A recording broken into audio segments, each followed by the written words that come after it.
back for another episode of Executive Conversations. In this podcast, I talk to go-to-market leaders about internal marketing, getting buy-in, and proving the value of the work that you are doing, either with executives who are above your position, more senior to you, or even to peers whose buy-in you need to get in order to get something across the line. If you are listening to this or watching this, please do subscribe to the channel. Please like the episode and if you liked it, and share it with somebody that might find it useful. Today, I'm speaking to Charlie Riley, who is the head of marketing at OneScreen. OneScreen is a measurable out-of-home advertising platform, and I am really excited to speak to you today. Hi, Charlie. Hi, thanks for having me. And I do hope that listeners do like and subscribe to this, and they like what we have to say, but just in general, like it because you've had some great guests. So happy to be here. Thanks for having me. Thank you. Thanks. That means a lot. Yeah, I'm excited to talk to you because you have multiple times been the first marketing hire at several places, and you mentioned just before we started recording that you have had a lot of instances where you found that internal marketing sometimes is even more important than external marketing. And that's what we're here to talk about today. So can you kind of just walk me through your career background? I know you were at Send and now you're at OneScreen, and walk me through, where you were the first hires, how those teams got built, et cetera. Yeah, I've sort of found this niche of being asked to either start a marketing function or come into an organization who wants to level up their marketing. And I've done that across a wide range of industries. So that's been interesting for me to learn, to get up to speed quickly around a whole bunch of industries. Many of them might be considered boring or like old school industries in insurance, in manufacturing, now in billboards and outdoor advertising, which is probably an old school mentality around a channel, but we've brought it to the real world and to level up with digital advertising as well. So I've worked, across a number of industries. I've kind of just, like I said, found this niche of being, a first marketing hire several times. I've also been, I've joined larger teams, smaller teams. I've kind of run the gamut for over 20 years now of just marketing leadership. I've dabbled into some sales leadership as well. And as marketers know, like the sales side is something that is got to be a partner of ours. And so I've been very lucky to lead on that side in some instances and have a lot to learn there. But I've seen a lot from the marketing standpoint, and it's ever changing and it's always exciting. So it's been fun to learn new adventures. Nice. So you just joined OneScreen in July, right, of this year? That's correct. Yes. How have things been going? What have you been doing to build out the marketing function? Yeah, so as a team of one, I've kind of seen this movie before too. So, there's some things that you can repeat from previous positions, but you should never look at things as like, well, this is just a repeatable playbook, because every organization is different, every ICP is different, just things are different in general. So, I've really been trying to spend a lot of time with talking to customers and to understand what good looks like for who we talk to. We sell measurable out of home advertising to marketers. So I've never sold to marketers before, but we sell a marketing product to other marketers. So it's been fun to understand and really figure out what some of the messaging is. So I spent a lot of my time so far speaking with our current customers, how they found us, why they've considered out of home advertising. And that's a mix of billboards, conference sponsorships with mobile trucks. We've wrapped coffee trucks and had people out. There's like street teams. So we've done a mix in a wide range of campaigns. So it's been fun to learn about those and then turn that into what our content strategy looks like moving forward. And for me, it's been identifying a couple misperceptions that marketers have about the out-of-home world in general, that it's measurable from a pricing standpoint, the breadth of what we can do. And then now I'm using that to turn into outreach through our channels and just the stories we're trying to tell. So a lot of people tell me when they first start a marketing job, actually other than getting to know the customer and the pain points, but your main job is building trust internally.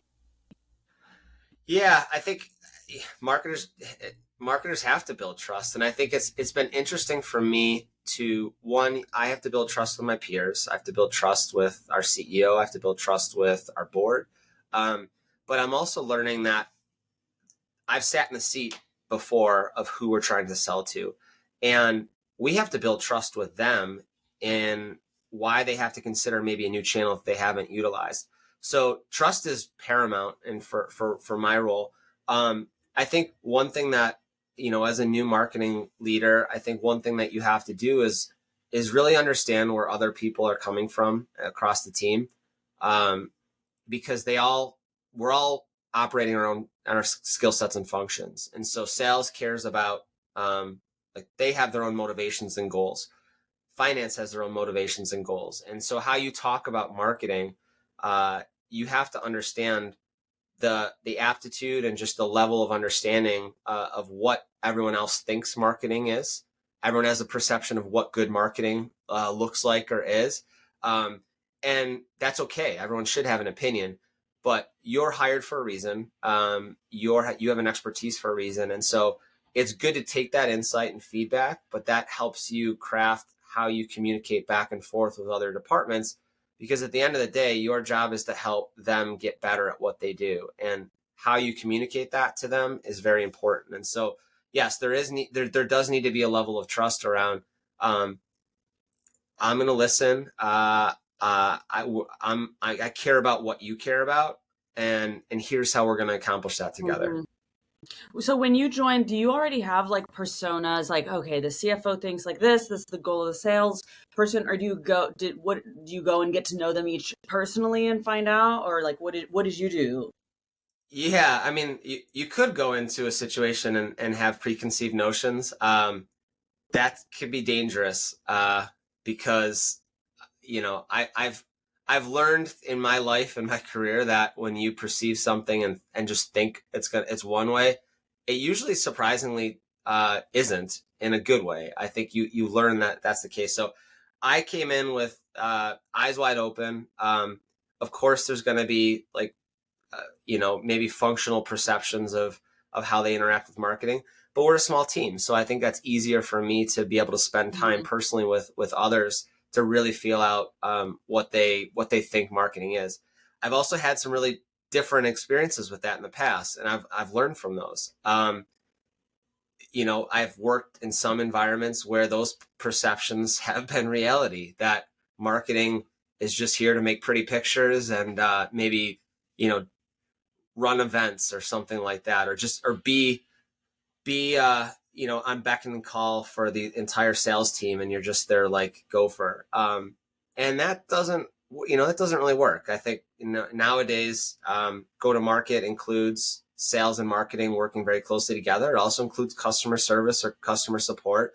um, it should also include things like how you work with HR, because internal marketing and like employee engagement is important, and marketers are inherent communicators. They should be some of the best communicators in the organization. So you shouldn't go into like, you could try to do as much homework as you can before you start a role, but get to know someone first. Understand what they know about marketing, understand what the terminology they know and they use, because that's going to determine how you speak with them, how you communicate with them moving forward. But it could be a dangerous game if you go in with preconceived notions. I have learned that. I'm sure that it's a slippery slope doing that. So in my experience, going into a company that has never done marketing. So now I won't take on clients, for example, that have never done marketing before. Mainly because we work on SEO, and like if you've never done marketing, don't start with SEO. But there's also it just makes it really hard, because like you said, preconceived notions, they've never done it, they've been doing really, they don't maybe believe in it, or there's some reason why they haven't actually started a marketing function yet, and they've been so sales led or whatever. um, so you've obviously been in this scenario a couple of times now. What is your go-to? Have you actually joined a company that already had a kind of a sophisticated or mature marketing function going? I have, yes, and that it is a little different, but I think there's some commonalities there in terms of uh, feeling out. That's where you have to feel out things differently. Like, what's your comfort level with maybe trying different things? If you hear the term "we've always done it this way," or "this is how we've done it," or "this never worked for us before," that scares me because it doesn't necessarily mean, and not to be critical, it doesn't mean that it was done well or done correctly. And not to say I completely understand every element of marketing, or I know how to do it the right way, but there's other ways to try things. And so I think being open to change is one thing. Like, the one thing you don't want to do as a marketing leader, especially if you're joining an organization that has some sort of structure, either minimally or built out, you don't want to come in and start changing everything or just say, like, well, I've done it this way and here's how we're going to do it. I think you do need to spend time and listen, and you do need to understand what has worked, or what maybe the perception of what worked, of what has worked is, because um, you don't have all the answers. They don't have all the answers. I think that's the whole point, is you should be continually iterating and continually growing. I've always tried to dedicate a portion of my marketing budget to experimentation, because you should always be finding new ways, and you're not going to dump everything into that, but you should be thinking about, how do we get better, and that might mean trying a new, putting a hypothesis in place, trying a new channel, and figuring out if it works or it doesn't. But yeah, I have joined organizations where you're stepping into maybe an already established function. There might be roles. There might be people sitting in seats that it made sense for at one point. It maybe doesn't make sense anymore. And that's where your job is as a marketing leader, to evaluate that, to put people in the right positions to succeed, not only for themselves. You want to see them succeed as an individual, but also for the company. Yeah. So, what was one of them harder than the other? Starting from That's scratch, or? that's a great question. There's definitely pros and cons to both. I think when you start from scratch, you have a blank canvas, which is, that's nice. You don't maybe have to clean up as much technical debt. You maybe don't have to clean up as much content debt, but you've got a lot of work to do. You've got a lot of I always like the iceberg analogy. There's a lot of things under the iceberg that are time consuming. And I think that's where internal communication is important, because the perception could be that, again, it shouldn't be someone in finances or ops or product or sales job to know the day-to-day details of what you do. But if their assumption is that, well, what do you mean? You can send out a marketing email and that's look at that email. It should take 5 minutes, right? They don't understand the list curation and the list cleanup. They don't understand the proofreading. They don't understand following best practices of when you want to send it, or how long a subject line should be. They don't understand the science behind the art of marketing, nor should they. But it's your job to help them understand. If sales comes to you on, at 10 o'clock in the morning and says, let's send a marketing email out at 11 o'clock in the morning. Okay, that's a great idea. Well, first of all, what are you trying to accomplish? Because maybe there's a better channel or better execution for us to do that. Or maybe we already have something that you're just not aware of. But if it solely is to get something out, or to accomplish a small goal, you need to help them understand that, well, first of all, that's just, that won't be successful because of all the things, you can show them that, and you can explain that to them in a way that doesn't sound condescending, but here's what good looks like. And it would take me, whatever, 3 days to actually do that. But here's how this fits into the overall picture of what we're trying to accomplish. So if I work on this, I'm not going to have time to work on this. And this is where the drop off could be. So that's very important. So I think, just to maybe go back to your original question with this, they both have pros and cons. I think, when you can step into a function that's already set up, you already have maybe some proven channels there. You have some proven executions. Yeah. It's also harder to make changes to that. And as the ship gets bigger, it's harder to turn the ship sometimes. So I think that there's pros and cons to both of those. I think you have to look at what you enjoy doing and what you are good at as a marketing leader, to decide what kind of opportunity makes the most sense. Yeah, it sounds like in the when you're joining a company without a marketing function, a lot of the education that it's not really getting buy-in for like, oh, I guess you still have to do it of big ideas and those kind of things, but it's also what is marketing's role here and educating them that they can't just throw a bunch of ideas at you because they're not the marketers. Because I guess they probably have been waiting for a content person so they could do that.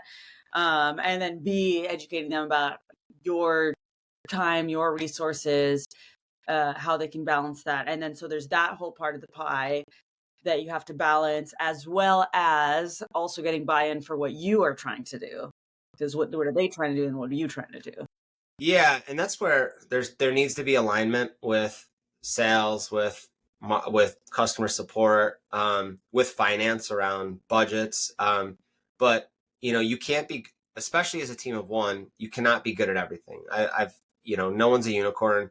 You can snorkel at at a few functions and then maybe deep dive into a couple, but the expectation to be excellent at 10 or 15 or now I don't know, however many 30 functions a marketer is expected to be good at is impossible. And that's where, like finding resources to say, hey, you're right. We're getting like, nobody's coming to us organically.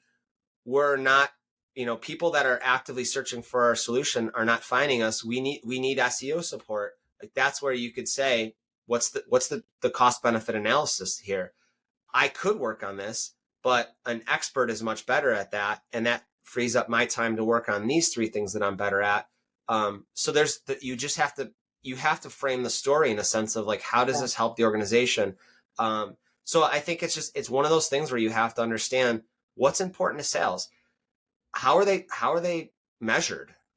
Is it just a quarterly crush every time that like they're asking for something because they've got a few deals at middle funnel or bottom of funnel deals that are trying to get closed? They're thinking of themselves because they are getting commission for that. Like you have to understand the motivation for that versus, hey, that'd be great. I can help you try to close these few deals with some sales enablement, but that's going to negate my time working on these bigger picture items that are going to and so everyone has to kind of understand that of like where they're coming from, but also where you're coming from.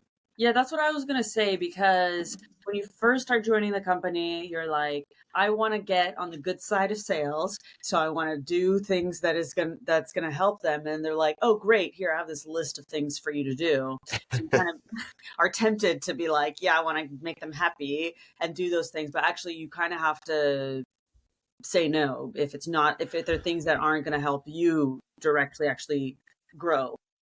Yes. You have to be okay with saying no, but I think you also need buy-in from others on leadership to understand what you're not saying no because you just want to say no. You're saying no because you understand the dynamics of it, but you have to explain that. So again, and this has probably been every instance, which is not a bad thing. I think it's okay for people to have ideas.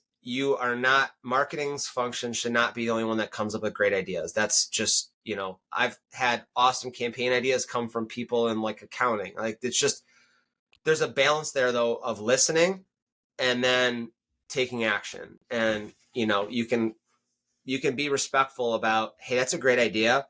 I'm going to table that because, and not to use like all these, internal stupid terms we like to use, but like, we'll put that somewhere else right now. Not going to say put a pin in it, but like there's a balance there. But I think what our job and responsibility as a marketer is to help them understand why. And again, not going into the details, but here's what a good email campaign looks like. Here's what a good SEO campaign looks like. Here's the time that needs to go into that. Here are the resources that need to go into that. Here's what a good out of home campaign looks like. We could do that. Great idea. You saw a billboard on the side of the road while you're driving in. We'd love to do that, but we need creative. We also need time to make sure that that availability is there, because that might have been purchased by somebody for the next 12 months. And that might not even be the best location that fits where we want to be. That's what we do at OneScreen is like, we'll map out and say, hey, you think your audience is here, but actually they're over here and we can get a better deal. So that's a marketer's job to figure out like how to explain that and to get people to understand, okay, like that is a good idea, but that might be a Q3 thing because our priorities are X, and we're all in alignment on that. So practically speaking, if you're having this conversation, like let's say there's one person, practically speaking, what do? Put a deck together with them and show them the numbers? Or are you just sitting next to them and saying, look, let me explain this to you? Or are you bringing more people into it? Or like, what do you do to actually get this information across? Yeah, that's a really good question. I think two things to think about here is one, there's no standard answer to that. The other thing that as marketers we should always think about, and this goes for internal marketing and external marketing, is everyone has a different learning style. So a deck for one leader is going to look like noise to another leader because they're used to 3 bullets, or they want a video, or they want to see you face to face. So it's our job internally and externally to figure out like the best methodology and the best execution for someone that of how they learn best. That's why a blog post is great for like long form SEO enabled content, but you also need to have that in a short form for the person who's the too long didn't read. I have no attention span. I need that on a social channel, or I need that in a bulleted email, because same message, just two different types of listeners. Mm-hmm. I think the other piece to what about that is I think you can share that information in a couple ways. I've done this before when I worked with a very large sales team. As a small marketing team with a sales team of over 100 people, we got requests all the time. And what I did was I put together a request form of, okay, if you want to avoid the back and forth, if you need something done, I need these questions answered.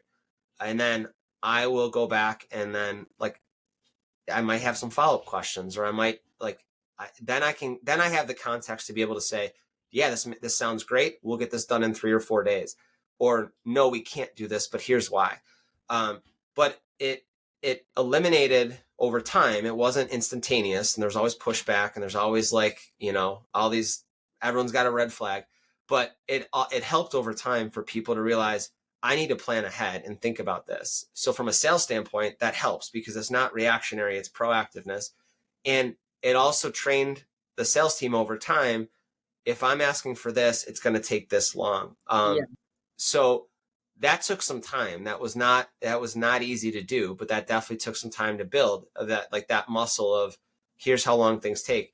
You can also just have parameters. Build just a sheet of like, hey, if you want a campaign to be done the right way, here's what it might look like, or let's talk through that. Or I've even recorded some Loom videos of like just showing things of like, here's all the steps I've had to take to do this. Now, hopefully you don't have to do that. And also you don't want it to look like I'm proving that I'm busy. But I think, again, that iceberg analogy, if you have to think about, people see this much, there's this much underneath that they're not aware of. You need to understand how much of that under the iceberg they need to be aware of. And then how do you communicate that to them in a way that that they start nodding their head like, okay, I get that. This is enablement for you to provide to, or how would you call that? I guess you'd call it internal marketing. Yeah. Is that yeah, I think like you're right. Sales enablement to some degree. It's like, yeah, what's a good process? And then maybe that's not always for a company of a smaller size, maybe you don't need that much process. You're doing more work putting process in than actually getting the work done. But yeah, that's almost like a sales enablement process to some degree to say, hey, I'm like, here's what you need. By the way, we already have that. You didn't know where to look for it, or it's my job. I got to help you understand where to go look for that because we already have it somewhere. So, or here's a better way to do that. If someone, classic request is we need a sell sheet. Well, for what? Like, do you just need something to go back to somebody? Are they actually going to read it? Do they even ask for that? Like, should we put a landing page together so we could track it versus just sending someone a PDF, which you never want to attach in, the first email to them anyway, because it'll go to spam. Like all these things that are educational for them, just like, oh, I never thought of that. So It's like, well, hey, I'm here to help. And here's but we've done this for Julie. For you, we could do the same thing. And it's like, oh, okay, cool. So again, it's just like putting yourself in their shoes. Yeah. I've also been very fortunate to work on the sales side as well as the marketing side. So I get how hard that job is. I understand the pressures they're under that are a little different than marketing. So the one thing that I've always pushed marketing teams that I've been lucky to lead is you got to sit in on calls. You have to listen to how the customer talks. You have to, and that translates to how you talk internally. But you have to put yourself in their shoes because their job's different. It's sort of similar, but their job's different. And the more you know about what they do in their day to day and why they're asking for something, not getting upset about it. I learned that a long time ago. It's like they've got a need. It's not Yeah. it shouldn't be a burden for you. It's a need. Let's figure out how to fix that need for them. Yeah, I love that. So you probably have a lot of different people that you're giving this information to. Do you just repeat the same thing to different people over and over again? Or at one point are you like, guys, let's have a group meeting, or every time somebody asks you for something, you send it to everybody else, or how do you kind of save time doing that? I think when you can document processes that are repeatable like that, yes. And as marketers, some are over process driven, and I maybe skew on the less process side sometimes, especially when you're a team and it's like the trade off, like getting stuff done versus process. But I think that's one of the things that as marketers, it's what can you learn from the external marketing you do versus the internal. Mm-hmm. We should never tell the story one time. We should never, like, the marketing I'm doing to B2B prospects or B2C prospects around outdoor advertising. Are they going to understand that the first time I send it to them? No, they need 87, whatever it is, impressions now before they can actually make a decision to even respond to you or contact you. It's the same thing internally. It should be like, hey, we talked about this the last time, like, here's the roadmap, or just reinforcing what was said, multiple times. It can't be just, well, I told you that 8 months ago. You don't remember that? Like, no, they don't remember that. I wouldn't remember that. Yeah. So I think it has to be reminded internally. It has to be in the places that they spend time, and just like the external marketing is.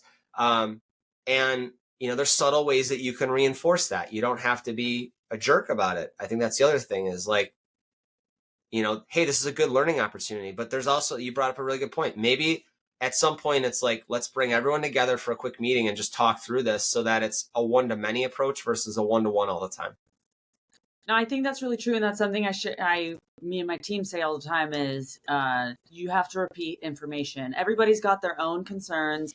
They have their own pressures, their own worries. If you tell them something once and then 3 months later they ask you the same thing again, you're like, I already explained this to you. You can't have that kind of attitude. People need repetition. They need to get it ingrained and practice hearing that information for it to actually for them to be able to take action from it or remember. Yeah, I think Ross Simmons kind of talks about this really well, is that, like, marketers aren't short on content creation. It's content distribution that you have to, like, you don't need to recreate new content all the time. You need to tell the same story in different ways, but you have to do it repeatably, because the first time you talk to somebody, they may not be ready for an action. If I'm going to promote I send an email campaign out, the majority, 95% of the people I'm talking to aren't ready to buy an out-of-home campaign. But when they are ready, they hopefully remember me because I've shared some really useful information. Same thing internally. It's like, hey, this might even be on your radar. Product team, like, when you have product updates, let me know. Here's how I can plan out ahead of time. They might not even be thinking about that. But if you continue to repeat that, and it's like, hey, this is important to our current users, and here's why, they may be thinking about new users. And so I think you have to reinforce that messaging, and then, it eventually, it starts to get through both internally and externally. All right. Well, this feels like a pretty good place to wrap it up. Charlie, I really appreciate you chatting with me today. This has been a really great chat and a unique episode. We haven't talked about this angle of it yet.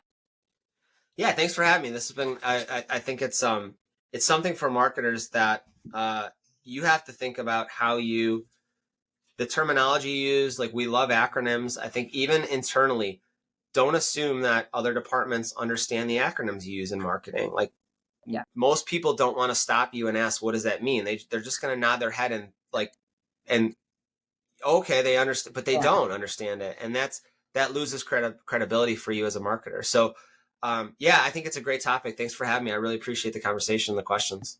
Love it. And for those listening and watching, please remember, do give it a like now that you have made it all the way through, and share it with a friend or colleague that might find it useful. And we will see you in the next one.